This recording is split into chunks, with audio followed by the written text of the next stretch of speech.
Hey, what is up, everybody? This is Dan from the Rebellious Noise Pro Wrestling Channel. I am back with another Lay the Smackdown. That's right, guys. It is Lay the Smackdown on Monday Night Raw. Now, the big news coming out of Raw is that Eva Marie is back in WWE. So it's obviously announced that Eva Marie had apparently re-signed with WWE back in October. She'd been obviously at the Performance Center training for a return, and it now officially does look like she is going to be back on the Raw brand. WWE aired a return package for her, basically dubbing it as an Eva-Lution promo. Unfortunately, not for the pay-per-view, but there we go. Or could it even be the second coming of Eva-Lution, the group? Who knows? But she did say, "Do I have your attention now?" Obviously, there's been quite a bit of social media backlash over this. People saying, "Why would you release the Iconics and Mickie James and then bring Eva Marie back?" But yeah, I guess it's just one of those things, really, where obviously they needed to bring her back in some context, but it's I think it's quite Raw seems to me like quite a heel heavy show on the women's side. So, the kind of character that she's going to play does seem like she's going to be playing more of a heel character, and I don't think it needs another heel. There were some vibes of like the old Emelina stuff as well in with this, but yeah, I mean, I say time will tell and see how it goes, and if what they actually do with her. Just going to quickly go back to the comments here. We've got, I'm pleased to see Eva Marie back. Just wish they'd use the people they got. Exactly. And yeah, thing is, if she was signed back in October, it's not linked to the recent releases. I think it's more a case of why now? If she's been signed since October, why not bring her in sort of around the Rumble time? Why it's kind of suddenly now they've... as in, like, now, after they've already released people, like, it seems like now they're bringing somebody else in. It's like, surely, you could have just used like Mickie or the Iconics or something in those kind of roles. But yeah, I mean, it's interesting. I mean, people obviously could have forgotten about Eva Marie, much like WWE seemingly had forgotten about tag teams. But not on this show, because WWE did remember they had a tag team division with 4 tag matches on one show. 4. That's right. AJ Styles and Omos defended their Raw tag team titles against the New Day. RK Bro went 2-0, defeating Jackson Ryker and Elias. The Lucha House Party seemingly caused a split with Cedric Alexander and Shelton Benjamin. We saw the Viking Raiders in a backstage segment with Riddle. Miz and Morrison were on the show. The only one we didn't see was Mace and T-Bar. They're obviously part of the tag division as well. So it just shows if you want to use a tag division, you've got one there. And the women's tag titles were also defended on this show with Nia Jax and Shayna Baszler defending against Naomi and Lana. So, yeah, just the whole thing with the tag division, it's like they've got plenty of teams. Like, you think the amount of teams we've named here. So there was like 4 tag matches. So not including the women's one. That's 6 teams that were in tag matches. Six male teams. You obviously had the Viking Raiders in the backstage segment. Miz and Morrison. That's 8 teams. Then you've got Mace and T-Bar. So 9 tag teams. 9 on Raw alone. We've got Scott in the comments here. It's like they do all or nothing with tags, women's stuff. Exactly. Now you watch. Next week, there's not going to be a single tag match or a single women's match on Raw, probably. It's going to be total opposite. It's like, as you say, all or nothing. And it's, yeah, I don't see why they just don't like the tag division. It's like, you look at these teams, like even Orton and Riddle. It's a good little team. It's fun. It is something that's really fun, that team. Obviously, New Day, I think they're 12-time tag champions now. And obviously we saw Cedric and Shelton seemingly split up. So that could potentially be one less feud. But then that could go into like a mid-card feud, for example. Yeah, Yeah, just I don't get why they don't want to use them. The obviously over on SmackDown as well, they've got some decent teams. Like if you had one division, one set of tag titles over the 3 shows or 2 shows, Raw and SmackDown, you'd have a decent division there. But yeah, it's nice obviously to see the tag team champions. The first time we are seeing them since WrestleMania. It was a decent rematch, actually. One with the phenomenal forearm from Omos's shoulders. They did have a promo at the very start of the show saying that they'd been away partying. Real reason that they were away was apparently one of them had a slight injury and they were not medically cleared. What was this? Sounded like Scott Steiner was coming out with those sirens. That is the joys of living in London. It's the London soundtrack. Obviously, we don't charge you guys anything to listen to these soundtracks, but the soundtrack of East London obviously was in the background there.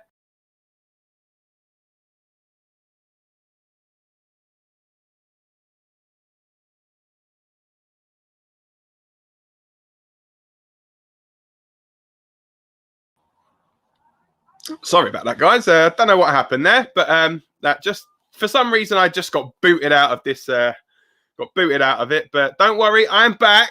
I'm back. Don't worry.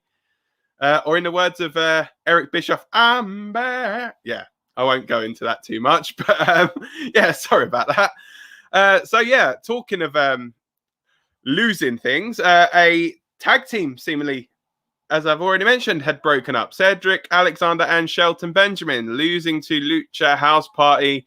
Cedric then cutting a promo on him saying it was actually Shelton that they wanted out of the Hurt Business and he wished that he could have been the one to kick him out. It's going to be interesting, I guess, to see how that's going to play in future weeks. I mean, obviously Shelton had a good history previously of being a single star. You had Cedric was really good when he was Cruiserweight champion, actually, as well. So I wouldn't be opposed to seeing a feud between these two. I think that'd be pretty good, actually. And as I already mentioned as well, RK Bro, they are now 2-0. This all seemingly came about as earlier in the night, Jackson Riker and Elias, much like last week with the New Day and Damian Priest lobbing tomatoes at them, along with Miz and Morrison, they were lobbing them back at New Day tonight. And when the camera panned round, they had actually caught Randy Orton. So I guess, yeah, it made sense to have then Riddle and Orton with this one. Obviously having Riddle and Orton in this feud. Yeah, and then obviously the Women's Tag Team Championships also being defended on the show. Nia Jax and Shayna Baszler defeating Naomi and Lana, with Lana tapping out in the Kira Fuda clutch. Yeah, so I guess, yeah, with this, so they've gone from the tag team stuff, and it does seem as though now WWE's favorite thing at the moment is the triple threat match. As we know, we already found out last week that at WrestleMania Backlash, we are getting a triple threat for the WWE Championship, with Bobby Lashley defending against Braun Strowman and Drew McIntyre.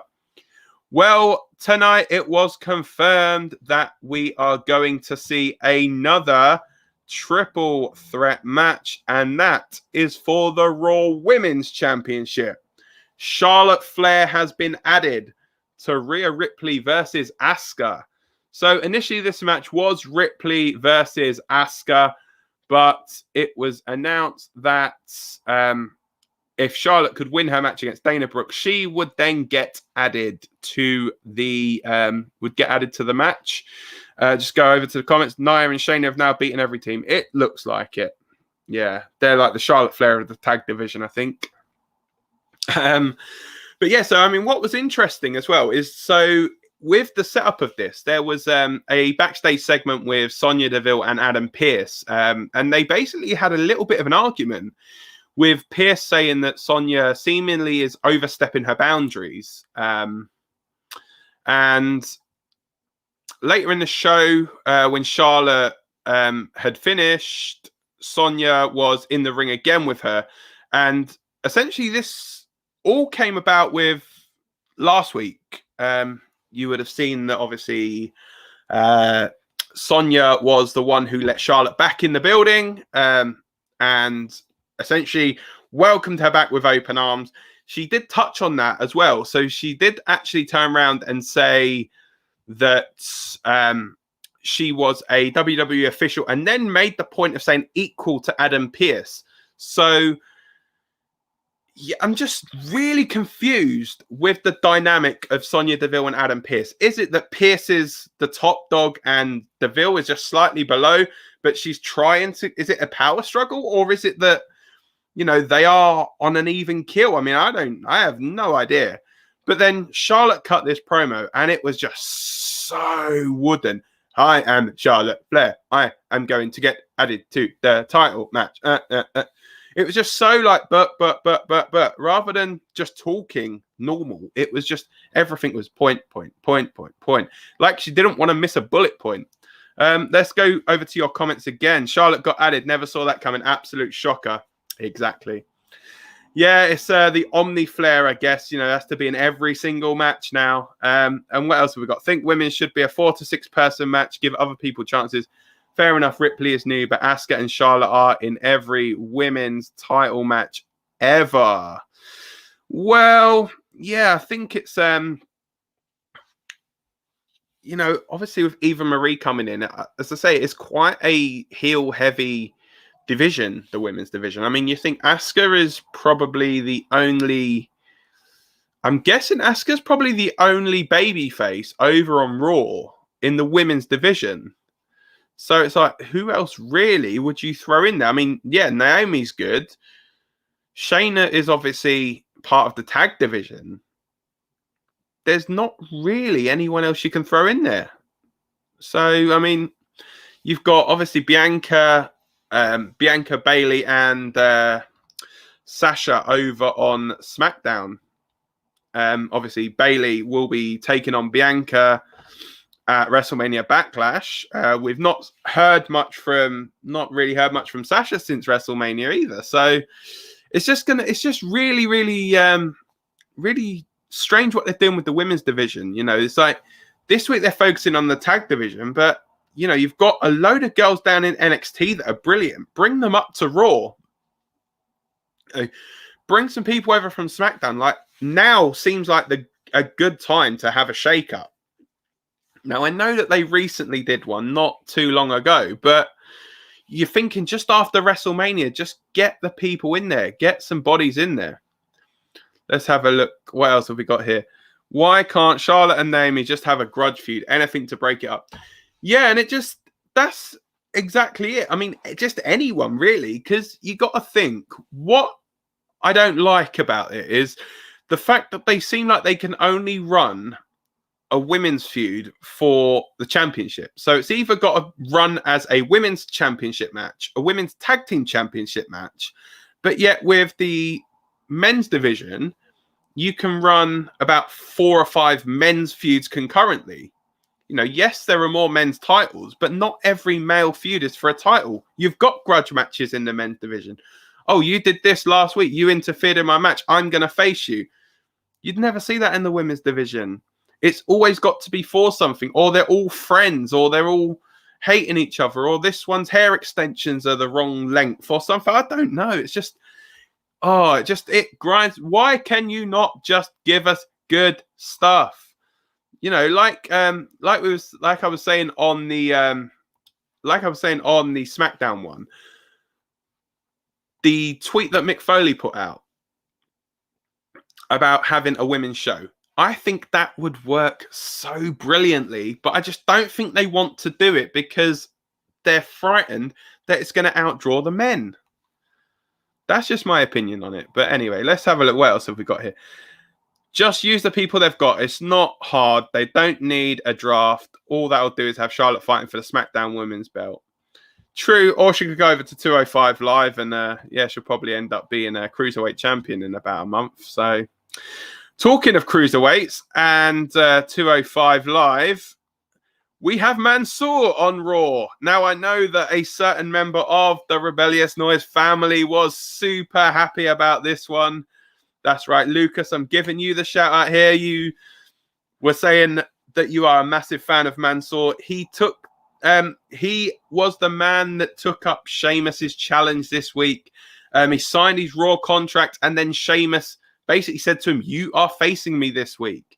Obviously, it's not going to be for the United States Championship. Sheamus obviously taking the mick as soon as he came in, thinking he was the intern. He was 49-0 coming into this match, but that O is now gone thanks to a disqualification from Humberto Carrillo. Yes, obviously, Humberto coming in and essentially attacking Sheamus because of obviously what's been going on the last couple of weeks. We've got some love for Mansoor, and we got Raw is Mansoor. It definitely is. It is Mansoor indeed. Yes, I just hope he doesn't get lost in the shuffle here. I hope they are actually going to do something with him. What have we got else? I'd have had him beat Sheamus, shake things up, like when Leon Ruff beat Gargano on NXT. Yeah, I think if they were going to do an open challenge, then that would have been perfect. Just have him come out and just win the belt straight away. You know, you don't have to do, even if he's just going to lose it again at back, you know, have him hold it till Backlash and then have Sheamus beat him for it at Backlash. You know, it's something at least. So, also we got a confirmation that on Friday we are going to see SmackDown Throwback. And there was confirmation that Seth Rollins and Cesaro are going to go one-on-one on SmackDown Throwback. Now, that is proper old school, that right there. And on the subject of Seth Rollins, if you haven't already, guys, go back and look at the video that Scott did where he tries on Seth Rollins suits. Yeah, that's right. You could buy the suits that Seth Rollins wears, just shop around, you can find them, and Scott gives you a good review of them. He nearly falls off a chair as well, so if that's the kind of stuff you like to you want to watch him trying to balance on the chair, spoiler, he doesn't fall off. But yeah, health and safety, you know, we don't have the insurance budgets for people falling off chairs, so just be careful, mate. We don't want you to hurt yourself. So yeah, to close this week's show, really, we have obviously Drew McIntyre sending a big message to Bobby Lashley and Braun Strowman, taking them both on a one-way street to Claymore Country. Drew McIntyre ended up delivering 2 thunderous claymores to both Braun Strowman and Bobby Lashley, essentially to close out this week's show. It's announced that next week, it's going to be Drew McIntyre taking on Bobby Lashley, much like this week was Braun Strowman taking on Bobby Lashley. And it will all culminate, as we have already mentioned, at WrestleMania Backlash on Sunday, the 16th of May. Next week, we have the Go Home episode of Monday Night Raw before the pay-per-view. But before that, I will be back with NXT on Wednesday. So tomorrow at 5 p.m. I will be here again on Saturday morning at 8 o'clock for the SmackDown review. And then I will be joining Scott, Rob, and Lucas once again for the second season of the Pay-Per-View Predictions League. Are we going to see a new champion crown this year? Who knows? Scott will go in and defend his crown. Can Lucas pull up something from the bottom of the table from last year? Can he find that inner strength? Will Rob finally unmask himself? I doubt it. Will I actually come within? Will I come any closer than that one match? Check it all out, guys. Saturday, I think it's 5 p.m. I'll be corrected if I'm wrong, but I think it's Saturday, 5 p.m. We should be back with that. Lucas saying he wants to get minus points. Just keep using bonus points on random stuff, and I'm sure you'll get minus points somehow. You will, if anyone can find a way, you will find a way. But yeah, anyway, guys, that is everything from this episode of Lay the Smackdown. I just want to say thank you to everyone that's tuned in. Thank you, guys, that are watching this on demand. Take care, guys. I will see you tomorrow for NXT. Take care. See you soon.